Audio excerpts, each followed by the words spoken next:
So one of the things that happens if we're ever called upon to sort of take care of a toddler, and there's going to be toys in the room, obviously, so we can notice that the toddler will be focused on the toys, right? Most fascinating thing in the room, toys, their attention is going to be on the toys. But if you're the one responsible for taking care of the toddler, you're going to be watching the toddler and not the toys, right? Make sure they're okay. They might be doing whatever with the toys. You're not that interested in the toys, but you're interested in the toddler. Make sure everything's good there.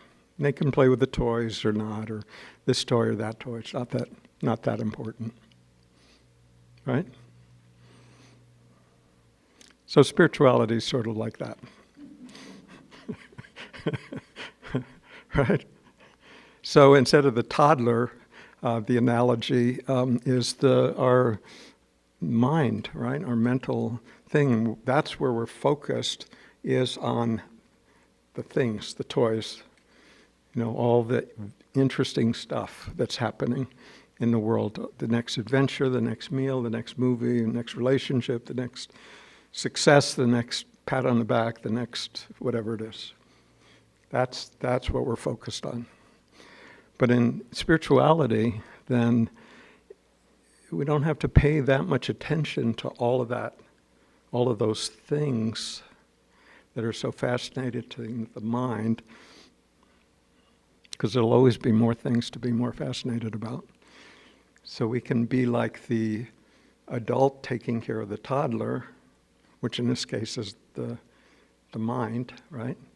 So we can just back up and watch the mind, what the mind is doing with all the things that are appearing in the field. Does that make sense? Okay, so we're just sort of stepping back rather than trying to sort it all out in the outside world, like get this philosophy together, have the right spiritual experiences, subscribe to the right, magazines, adopt the right philosophies, wear the right clothes, all of that. It's a little bit like the toddler focusing on the toys and not the adult sort of watching what's the more important thing going on, sort of the health and safety of the toddler itself, right? So that's what we're talking about, just sort of backing up into what we were pointing to at the beginning, this innate awareness that is fully functional in all of us already, and noticing that is already present for whatever's happening in our head, right? So the thoughts can still happen. They happen, right? Everybody agree with that? Thoughts happen. Thoughts happen whether we like them or don't like them, whether we want to think this particular thought, or if something is difficult happened that day, it's hard not to think about those thoughts. And so we could rightfully conclude that thoughts happen, right? I mean, can anyone say exactly where they arise from? In other words, is there anything that we can identify as a mind independent from what we actually happen to be thinking about?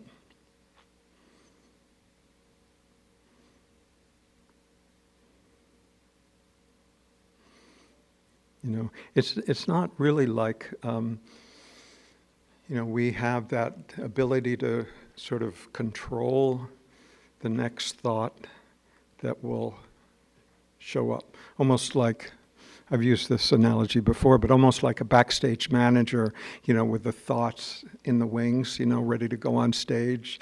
And then we, as the thinker of our thoughts, are there and say, okay, you're next, go. Like, that somehow we're in charge of our own thinking. And that's our assumption, right?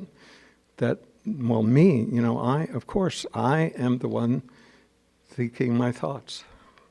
That's the presumption, right? If not me, who? That's a good question, right?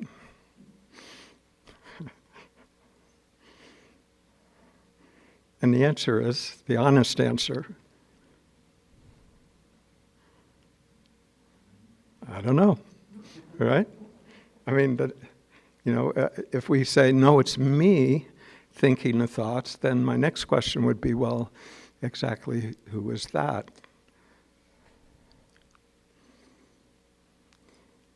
And then what most people do is go to their resume, and say, well, here's everything I've done, everything I think, everything I believe, everything I hope and dream about, and everything I regret, and all of that, that's me.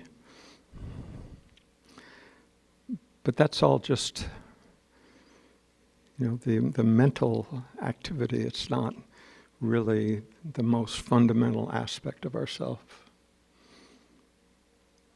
Yes? No?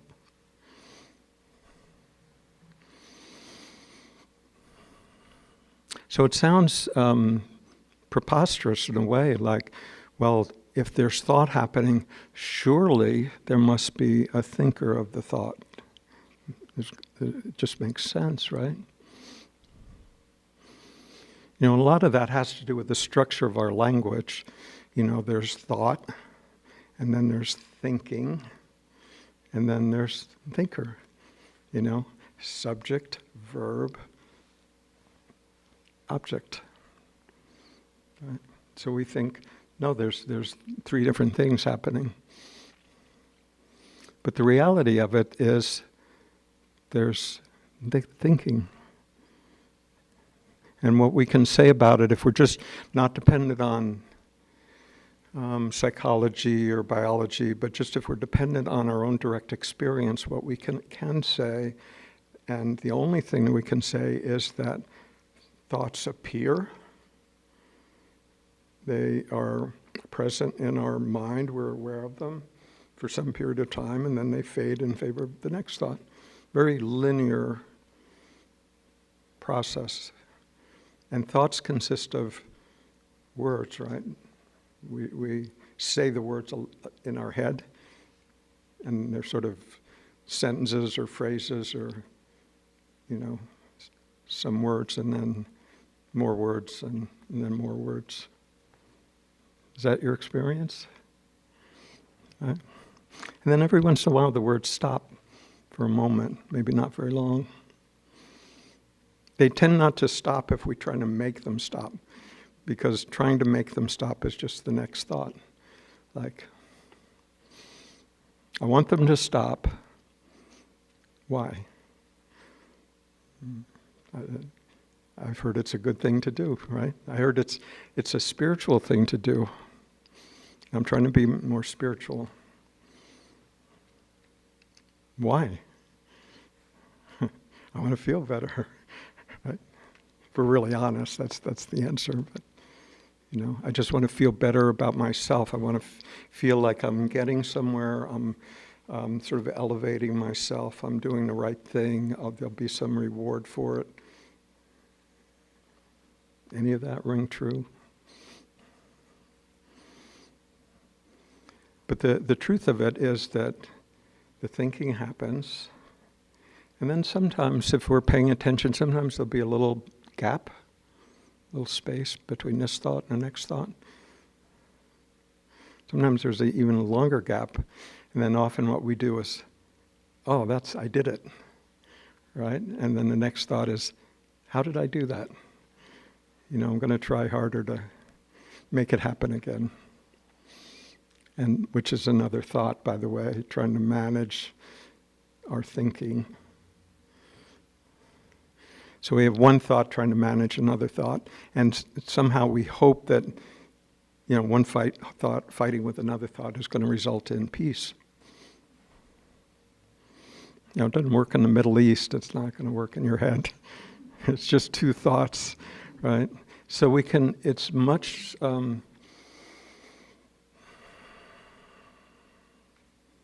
what actually is helpful is just to see that, just to see the mind's tendency to try to manage its experience. Yes? Like I want my mind to be more like this.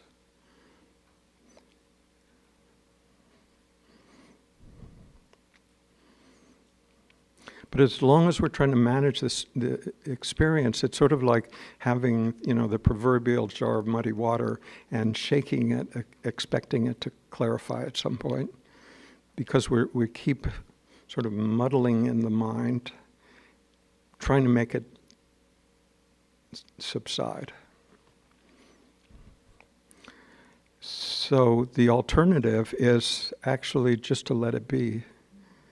And it's sort of, we could almost do it with a sense of curiosity, like, I wonder how my mind would be if I just, stop trying to manage it.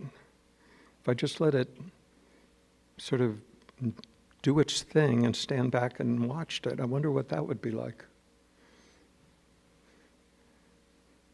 Can feel a little scary, right? Like, who knows what it'll do, if you've never tried that before, I'm not so sure that's a good idea. Right?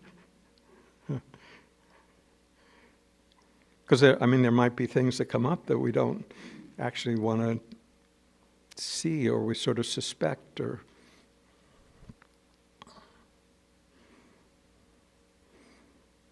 I remember it's about, I must have been, 9 or 10 or something like that. And the kids in the neighborhood had talked about the boogeyman that lives under the bed. And so every night, in order to actually relax enough to go to sleep, I could either get in bed and worry about what might be under the bed, or I could actually get out of the bed and look underneath and, okay, it's good, get back in bed and go to sleep. That's sort of the same thing. If we refuse to be willing to look at that, then there's always going to be some anxiety about what might show up. But if we sort of say, well, the worst thing that could happen is that it just arises into awareness as a thought or a feeling. Okay. Right? If we're not trying to manage our experience, it's just the next experience. And once that's allowed to come up, then it's not, the ogre in the basement anymore. It's just like, it's just the next thought or memory or experience, or, that maybe I haven't been willing to look at before. But there's always... is that not your experience? If there's something that we haven't really wanted to look at, it tends to stay there. Not only stay there, it tends to grow in size, because we feed it by our fear of it, right? So whatever we run away from owns us. Yeah. Okay, so it's a worthy experiment. Like, okay, I wonder, for some period of time, maybe a day, maybe a few days, to just say, okay, I don't have anything that critical to do today. I'm just gonna see what comes up in my mind. Maybe old memories, maybe fantasizing about the future, whatever it is. And just let the mind sort of run out and see what happens. So the question sort of is, what would my experience be if I wasn't trying to manage my experience? Because most of the time we're trying to manage our experience. We want more of this, less of this. I want this to happen. I don't want that to happen. I want to feel like this. I don't want to feel like that. And then life sort of delivers what it delivers. Sometimes it goes our way. We feel good. Sometimes it doesn't.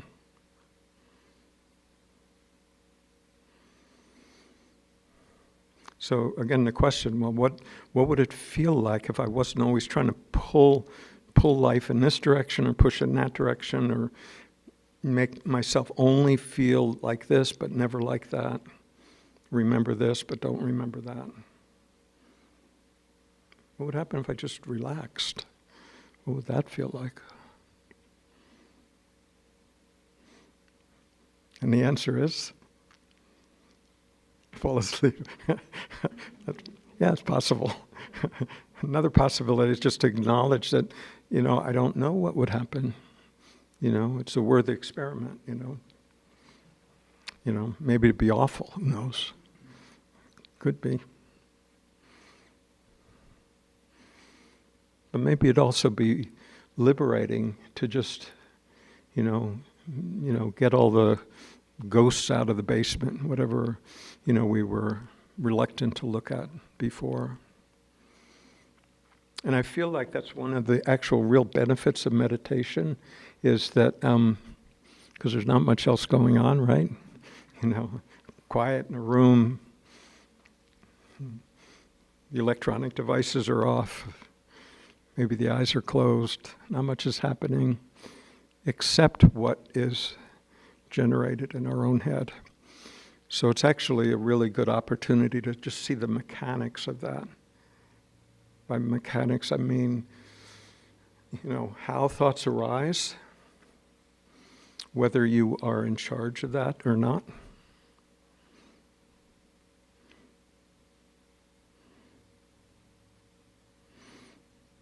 So if we imagine that we're in charge of our thoughts, then you're responsible for your thoughts.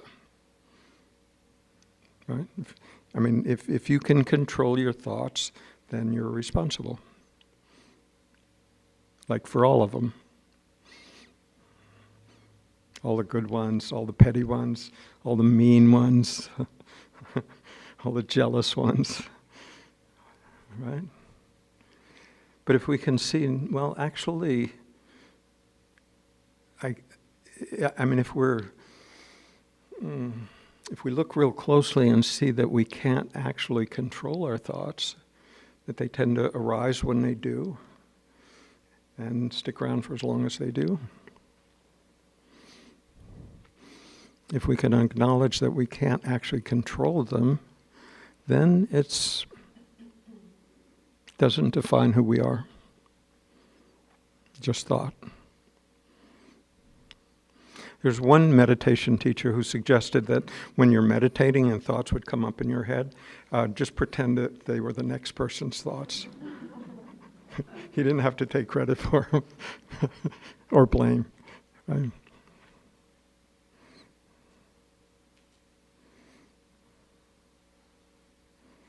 So it's if we even just spend it, short periods of time during the day to just step back and notice what's happening. So again, like the adult watching the toddler rather than the toddler focused on the toys.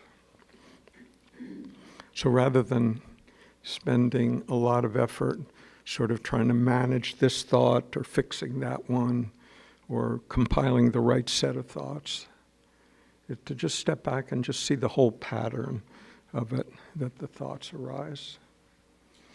They're just thoughts, no problem. Really, really, literally no problem. Right?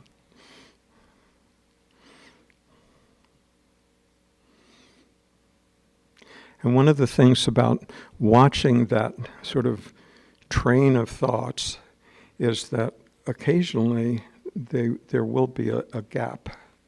This thought ends, next one begins.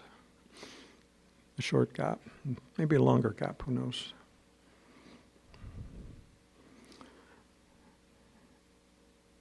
So if you continue to exist in the absence of thought, even for a short time, even if it's for like 1 second, thought stopped and then it started again, and you continue to exist, here you are afterwards, right? What we can take away from that is that what you fundamentally are is not subject to a thought. It's not subject to a belief about yourself. It's not subject to a belief in the divine. It's not subject to remembering that you have this body. It's not remembering that you have a name or a career or a family or a house or an ambition or a regret or a hope or a fear, right? What you fundamentally are.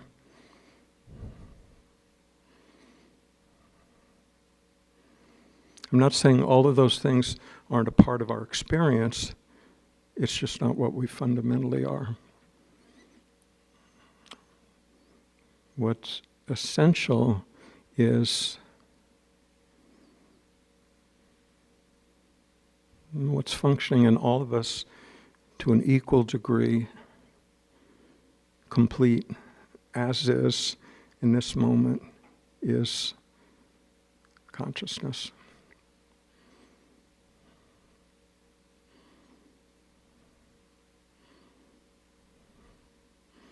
Consciousness there's not gradations of consciousness. There's degrees to which, our mental thought sort of clouds the clarity of that. That's true.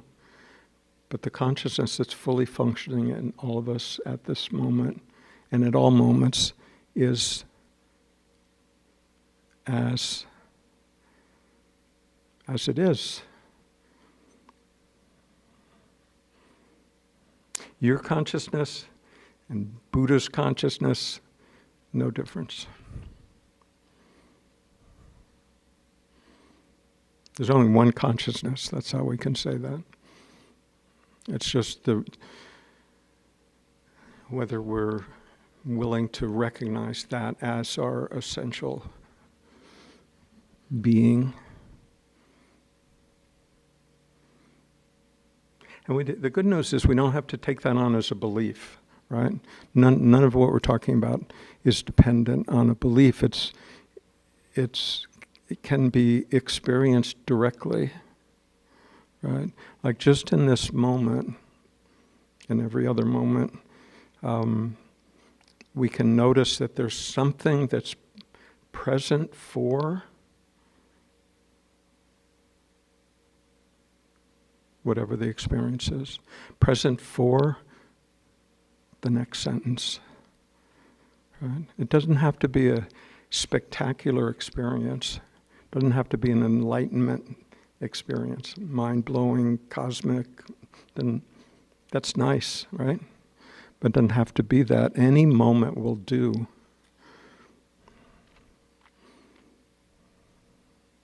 In fact, if we can see it in the ordinary, if we can see it in the mundane, then of course you can see it in the extraordinary. But if you're waiting to say, I'm just waiting for that peak moment that happened similar to what happened 15 years ago, then we're sort of waiting for something that's not present now. But if what we are essentially is absent now, who are we? Where are we? Are we in some alternate universe? Or so what we essentially are has to be present now, right? Now and always. It's the only the only thing that has the capacity to deny that is another thought. Right? Other than that, we're present for the next experience, no problem. And the next experience will be as it will be.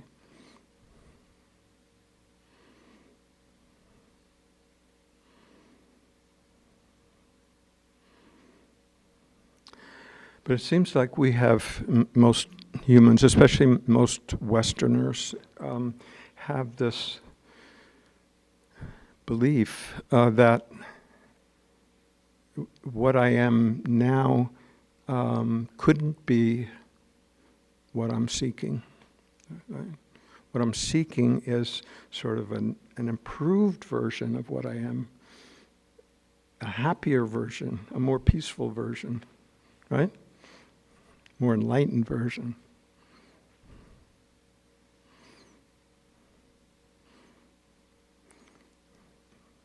But what that really is, it's a denial of whatever it is that is essentially alive in this moment.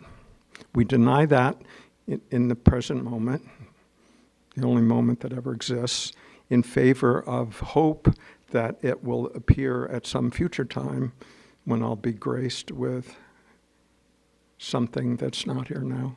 That's the belief about that keeps us on this spiritual treadmill, sort of thinking that now, as is, with my karma and faults and habits and all of that, doesn't quite cut it. But I'm on the road to improvement, and maybe one day I'll get there and be worthy enough to find some peace.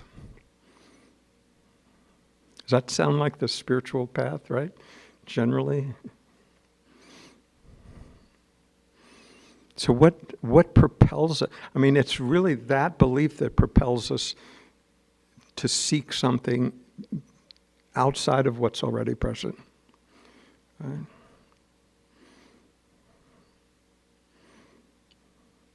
I mean,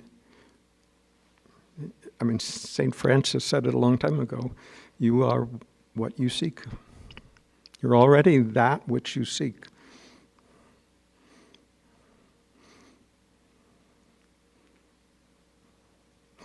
And what most people do with that is say, no, that can't be true. Right?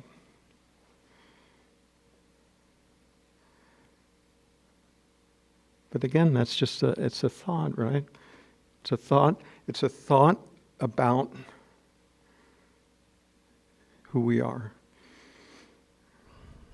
I mean, we humans have this ability that no other animal seems to have, this ability to sort of step out from ourselves and then look back at ourselves. And then, there can be some benefits to that, in terms of self-improvement, but there can also be all that self-judgment, self-consciousness, self-assessment, all that not good enough, all the worthiness, all of that comes from sort of looking back at ourselves and judging ourselves. All thought. All thought that we give the power of belief. Right? If it's just a thought arising in our head, the next random thought doesn't actually have any power, right? Just a passing things like elevator music, except if we think, no, that's true. That one's true. The other one, maybe not so, but that one I know is true. I really am an unlovable person.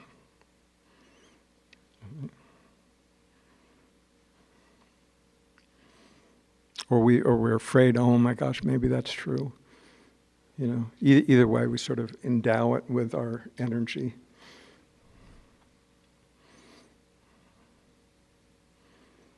But if we can just see another thought, not sure where it came from, or maybe it's familiar because it's sort of comes up, every Thursday, shows up into my consciousness and has done for the last 30 years. So we're familiar with that pattern. Still just a thought. Maybe an ingrained thought, still just a thought.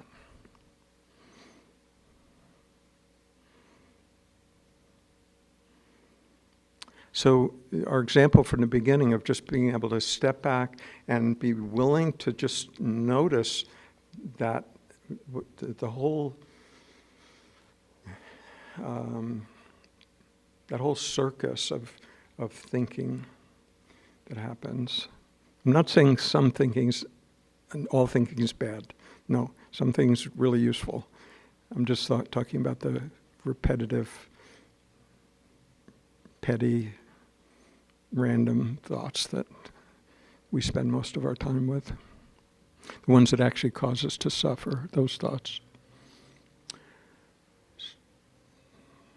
So the suggestion is just to come back to that place where we're, rather than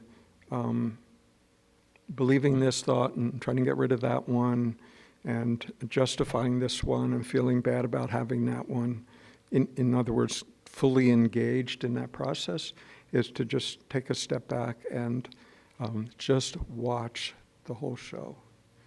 Watch the whole, just the way the thoughts come up, our tendency to believe this one and deny that one, and just step back from the whole thing. It's not to make them go away, right? Actually, just the opposite. It's to get a good look at them. If we're immersed in them, we don't actually see them. We're so involved in, the whole drama of it. We don't actually have a chance to really look at it. But if we can just stand back and like we didn't have a dog in the race, right? We weren't betting on the race. We were just watching. That sort of feeling, to step back. We're not running away from, we're not trying to suppress anything, but we're just stepping back and noticing that. Just that whole mental process. And it's important to know it's not personal. It feels personal. It's not. Just patterns that we picked up along the way.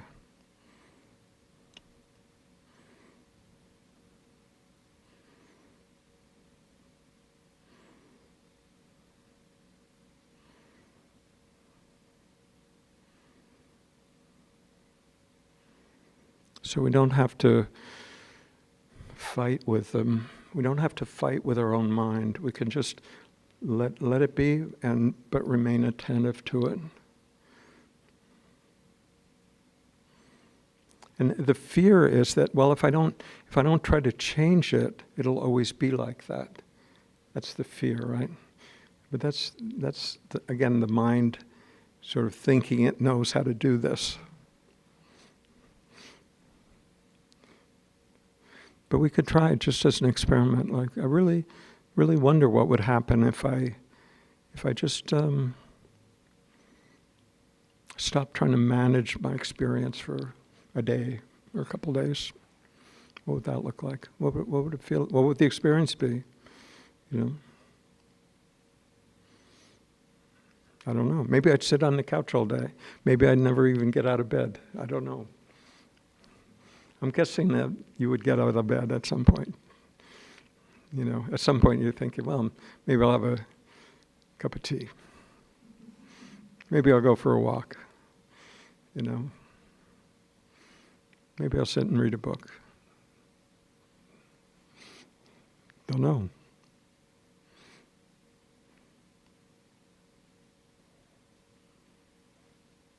But without just allowing the body to move without the judgment about it, what you should be doing, I really should be, this is really a waste of time, unproductive, maybe, we're only talking about a couple days out of your whole lifetime just as a trial. I wonder what that would feel like.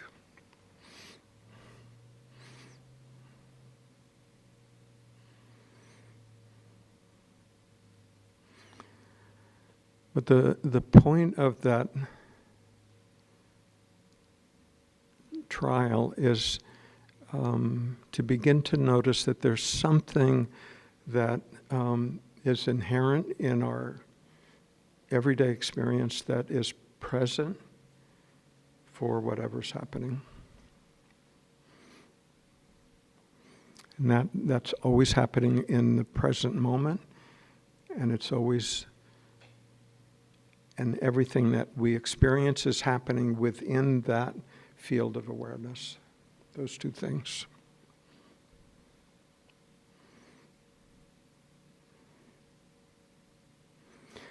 And we might reflect on if in this moment everything is happening within this awareness.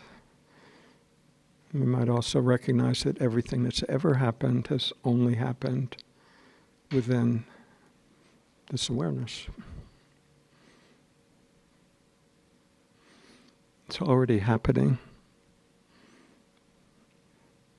The recognition of that and the discovery of the implications of that are actually what enlightenment is. Not far away.